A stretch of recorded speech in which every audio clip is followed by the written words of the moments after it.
বিগত দিনে বাংলাদেশ জাতীয়তাবাদী স্বেচ্ছাসেবক দল রাজপথে আওয়ামী ফ্যাসিস্ট সরকারের বিরুদ্ধে যেভাবে রুখে দাঁড়িয়েছিল, আগামী দিনেও এই গণতন্ত্র রক্ষার জন্য এবং ভোট রক্ষার জন্য এবং বাংলাদেশে একটি সুষ্ঠু সুন্দর ভোটের পরিবেশ তৈরি করার জন্য প্রয়োজনে আবারও রাজপথে নামবে। স্বেচ্ছাসেবক দল রাজপথে ছিল, আছে এবং থাকবে ইনশাআল্লাহ।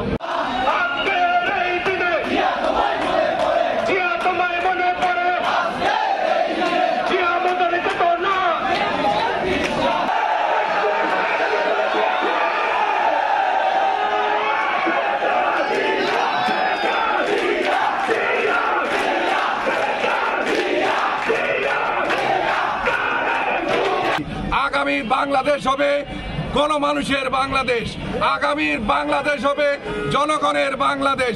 এই বাংলাদেশে শুধু বাংলাদেশের দেশপ্রেমিক জনগণ থাকবে এবং আমাদের দেশের বাইরে যত অপশক্তি আছে বাংলাদেশ জাতীয়তাবাদী স্বেচ্ছাসেবক দল আমরা প্রতিহত করব।